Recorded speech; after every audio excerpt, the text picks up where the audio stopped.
programa ay rated PG. Patnubay at gabay ng magulang ay kailangan sa mga batang manonood.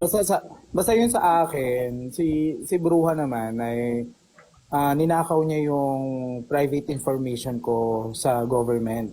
Dahil na-trace na namin kung paano niya nakuha. At may kumakausap sa akin kung gusto ko ba daw mag-file against kay Bruha sa pagnakaw niya ng information ko, which is anti-privacy, no, yung ginawa niya sa akin.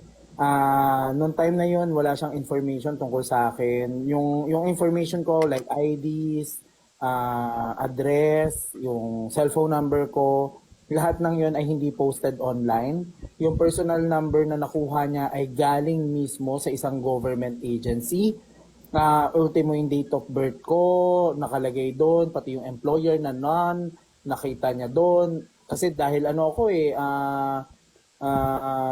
voluntary akong nagbabayad ng ng PhilHealth, SSS. So ngayon, nalaman ko na kung paano niya nakuha. Sa government niya nakuha. Diba? Ang galing-galing mo ang galing-galing mo magpalusot-palusot sa mga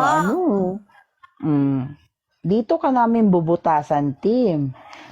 Anong government agency yung tinutukoy mo na nakipag-connive kay Bruha? Bella, teka lang.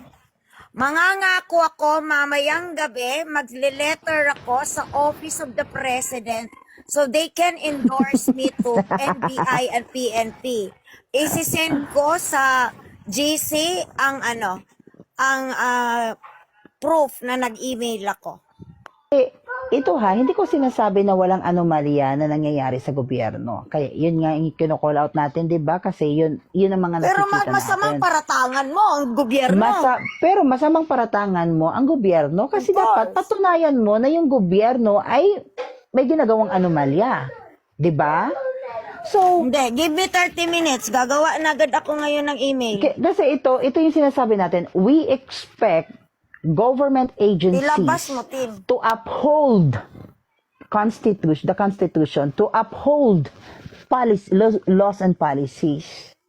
So kung sinasabi ni Tim na na-obtain ni Bruha yung information niya from a certain government agency, sinasabi din ni Tim na ang government agency na to nakipag-connive kay Bruha plus violate yung Data Privacy Act.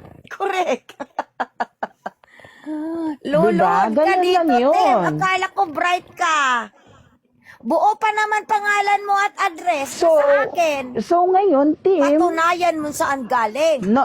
Oo, patunayan mo kung saan galing, pangalanan mo ang certain agency para ma-verify natin.